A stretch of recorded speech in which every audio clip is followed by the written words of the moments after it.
Peace and blessings. Today's topic is the daily reading on this November 19th, 2021 from the Moorish Literature, Moorish Science Temple of America, Noble Drew Ali, the prophet and founder of the Moorish Science Temple of America. Let us read number 19, Moorish Leaders' Historical Message to America. In connection with the aims, objects, rules, and regulations of the Moorish Science Temple of America, I deem it proper to submit to you a brief statement of our organization covering its inception, rise, and progress, and of the Mohammedan religion, which I hope will be satisfactory to you and be the means of causing you at all times to adhere to the principles of love, truth, peace, freedom, and justice in your relations with mankind in general.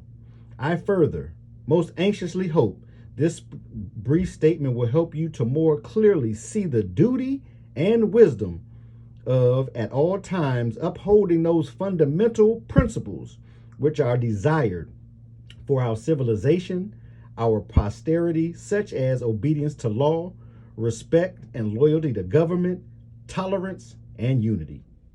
We organized the Moorish Science Temple in the year of 1925 and were legally incorporated as a civic organization under the laws of the state of Illinois, November 29, 1926. The name Moorish Temple of Science changed to the Moorish Science Temple of America, May 1928, in accordance with the legal requirement of the Secretary of State of Illinois. The object of our organization is to help the great program of uplifting fallen humanity and teach those things necessary to make our members better citizens.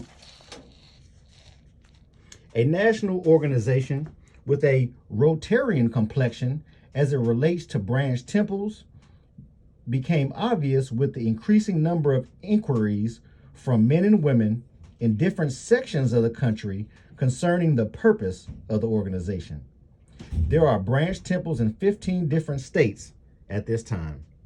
Since the work of the Moorish Science Temple of America was largely religious, the organization has been legally changed to a religious corporation, and an affidavit to this effect has been properly filed in the Cook County Records Office in Illinois. Inspired by the lofty teachings of the Quran, we have it as the revealed word of God Allah. We should foster the principles of his teaching among our members. This is our religious privilege as American citizens under the laws of one of the greatest documents of all time, the American Constitution. The Mohammedan religion is the least appreciated and probably the most understood of the world's great religions. This is especially true in our Western world. Try to understand what Mohammedanism stands for and some of the things it has contributed to the world. Muhammad was the founder of the Mohammedan religion.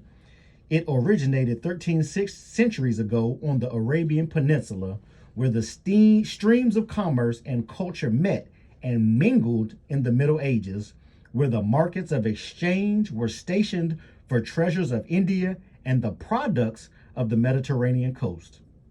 There, this religion was established in the unprecedented short period of 20 years, and unlike many other religions, without the aid of any royal patronage and support. Buddhism had its Osaka. Judaism its Joshua. Christianity had its Constantine.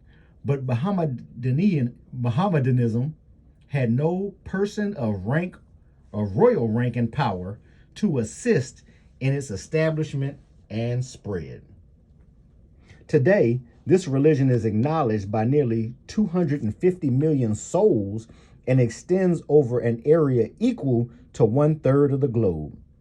From Arabia, it spread eastward over Persia, Turkestan, Afghanistan, westward across Syria, Asia Minor, Turkey, southward to Africa, covering more than half of that continent. It found its way to India and beyond, to the islands of Sumatra, Java, and Borneo. To the early representatives of this faith, the world's debt is incalculably great, for it was they who transmitted the treasures of Greek literature. From the Middle Ages to the Renaissance, they who originated the graceful forms of which the Taj Mahal and the Alhambra are the most famous examples. It was they who contributed to the sciences of algebra and chemistry, astronomy and medicine. Those who dotted the Saracen Empire with universities and who built Baghdad and Cairo, the most renowned university of the world. During those centuries of ecclesiastical despotism, when the Christian church suppressed all intellectual activities save those that were theological, causing the talent that reproduces to supplant the genius that creates. Mohammedans did all in their power to encourage and stimulate research in every branch of human inquiry.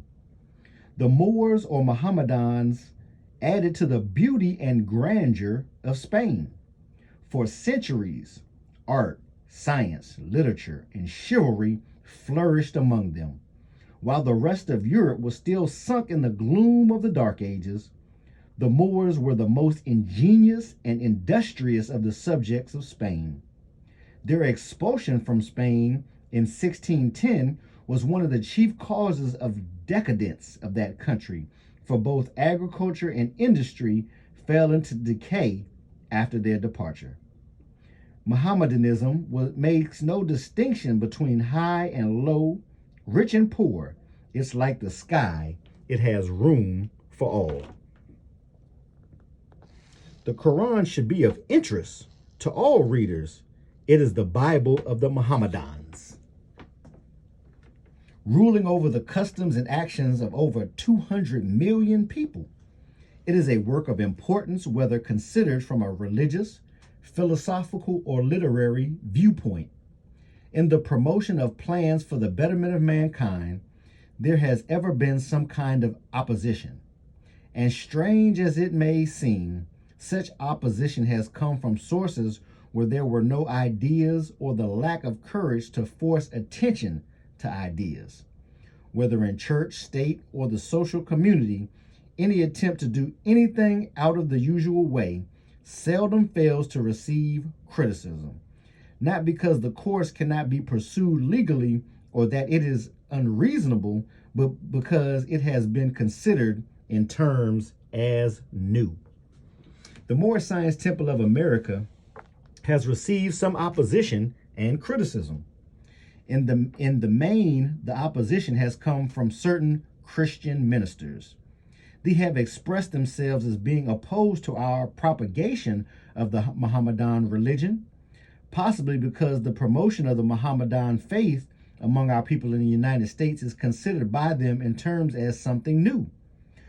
Whatever reasons may be for their opposition, the legal right to oppose citizens, individuals, and organizations alike for their religious belief does not exist in the United States. The door of religious freedom made by the American Constitution swings open to all, and people may enter through it and worship as they desire. Without religious freedom, no search for truth would be possible. Without religious freedom, no discovery of truth would be useful. Without religious freedom, religious progress would be checked, and we would no longer march forward toward the nobler life with the future, which the future holds for the races of men. Without religious freedom, there would be no inspiration to lift our heads and gaze with fearlessness into the vast beyond, seeking a hope eternal. It is a sad weakness in us, after all, to oppose our fellow men for their religious belief. And if there are angels who record the sorrows of men as well as their sins, these certainly know how many and deep are the useless sorrows that spring forth from such opposition. Possibly love and time will cancel out ancient hatreds in this regard and prove that in mankind, tolerance is better than unwarranted opposition.